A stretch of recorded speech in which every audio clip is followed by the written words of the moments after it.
আমার জীবনের একটা সুন্দর দোয়া কবুলের গল্প শেয়ার করব।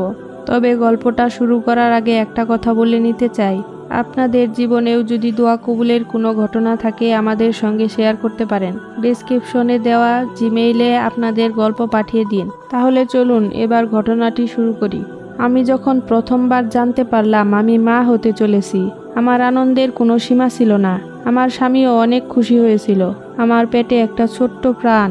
আমাদের দুজনের কত স্বপ্ন ছিল তাকে ঘিরে। প্রথমবার যখন আমার বাবু আমার পেটের ভিতর নড়াচড়া করেছিল, সেদিন আমি প্রথমবার সত্যিকারের মাতৃত্বের অনুভূতি বুঝেছিলাম। মনে হয়েছিল আমার ভেতরে আমার একটা পৃথিবী বড় হচ্ছে। কিন্তু সেই সময়টা সহজ ছিল না। প্রায় 4 মাস পর্যন্ত আমি ঠিকমতো কিছু খেতে পারতাম না। প্রতিদিন বমি হতো। কখন শেষবার পেট ভরে ভাত খেয়েছিলাম সেটাও যেন ভুলে গিয়েছিলাম। তবুও এত কষ্টের মধ্যেও একটা জিনিস আমাকে শান্তি দিত। সেটা কি জানেন? আমার বাবু আমার পেটের মধ্যে আছে। তার কথা ভাবলেই সব কষ্ট যেন দূর হয়ে যেত। কিন্তু হঠাৎ প্রায় 6.5 মাসের সময় আমার রক্তপাত শুরু হলো। তারপর এমন ব্যথা উঠলো যে ব্যথা আমি কোনোভাবেই সহ্য করতে পারছিলাম না। আমাকে হাসপাতালে নিয়ে যাওয়া হলো। ডাক্তার পরীক্ষা করে বললেন গর্ভফুল নিচের দিকে অবস্থান করছে। এরপর ধীরে ধীরে ব্যথা বাড়তে লাগলো আর আমার ছোট্ট বাবু পৃথিবীতে এলো। আমার বাবুকে আমি ধরে রাখতে পারলাম না। আমার প্রথম সন্তান, আমার এত স্বপ্নের সন্তান আমাকে ছেড়ে চলে গেল।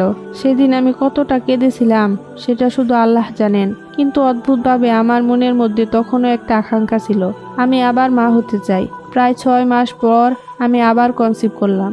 আবার সেই বমি, আবার সেই খেতে না পারার কষ্ট। কিন্তু এবার আনন্দের সঙ্গে একটা ভয়ও ছিল।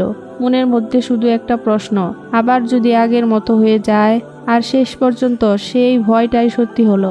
প্রায় 7 মাস 1-2 দিনের সময় আবার ব্যথা শুরু হলো। আবার আমার সন্তান জন্ম নিল। এবার আমার বাবু 3 দিন এনআইসিইউতে ছিল।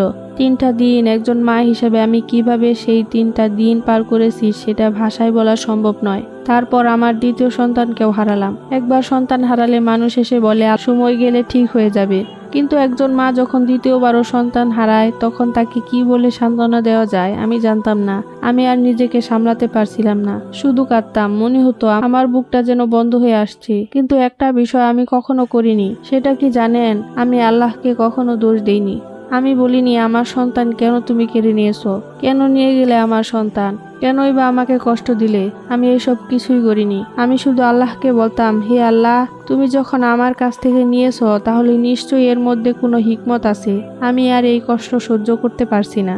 তুমি আমাকে এই অসহ্য যন্ত্রণা থেকে মুক্তি দাও, আমার বুকটা শান্ত করে দাও। তারপর আমি ইস্তেগফারের আমল সম্পর্কে জানতে পারলাম। আমি সারাদিন ইস্তেগফার করতে শুরু করলাম। হাঁটতে হাঁটতে, বসে, কাজ করতে করতে, উঠতে বসতে আমার মুখে শুধু আস্তাগফিরুল্লাহ।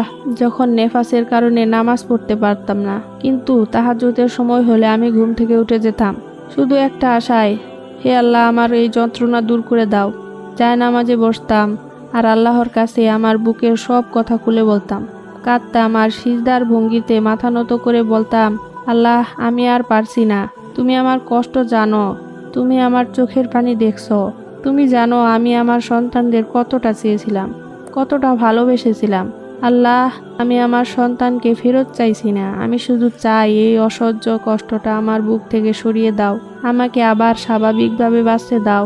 আমি জানি না আমার কোন কথাটা আল্লাহর কাছে কবুলের কারণ হয়েছিল। আমি জানি না কোন ইস্তেগফারটা আমার জন্য রহমতের দরজা খুলেছিল।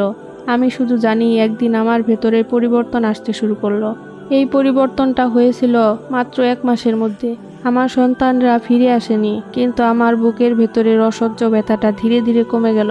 যে ছবিগুলো দেখলে আগে আমি ভেঙে পড়তাম, একসময় সেই ছবিগুলোর দিকে তাকিয়েও আমি শান্ত থাকতে পারলাম। আমার বাবুদের কথা আজও মনে পড়ে, আজও কখনো চোখে পানি আসে, কিন্তু সে আগের মতো বুকটা ছিঁড়ে যায় না। আর সবচেয়ে বড় পরিবর্তন কি জানেন? আগের মতো সন্তান নেওয়ার জন্য আমি আর অস্থির হয়ে উঠি না। আমি এখন শুধু আল্লাহকে বলি, হে আল্লাহ, যখন তুমি আমার জন্য ভালো মনে করবে তখনই আমাকে সন্তান দিও। এই কথাটাই আমার মনকে শান্ত করে দিয়েছে। আমি বুঝেছি সব সময় আমাদের চাওয়া জিনিসটাই হয়তো আমাদের জন্য ভালো নয়। কখনো আল্লাহ আমাদের কাছ থেকে কিছু নিয়ে নেন, কিন্তু তার বদলে এমন একটা শান্তি দেন তার মূল্য আমরা তখন বুঝতে পারি না। তাই আজ আমি আমার এই ঘটনাটা শুধু নিজের কষ্টের গল্প হিসাবে বলতে চাই না। আমি চাই যে মা আজ সন্তান হারিয়ে কাঁদছেন তিনি যেন একটু আশা পান। যে মানুষটা আজ মনে করছেন আমার আর কোনো পথ নেই, তিনি যেন মনে রাখেন আল্লাহর কাছে কোনো পথ বন্ধ হয়ে যায় না। আপনি হয়তো আজ আপনার সমস্যার সমাধান দেখতে পাচ্ছেন না, হয়তো আজ আপনার চোখে শুধু অন্ধকার, কিন্তু অন্ধকার মানেই শেষ নয়।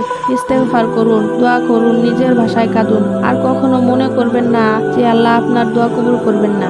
আজকের মতো এখানেই বিদায় নিচ্ছি। আল্লাহ হাফেজ।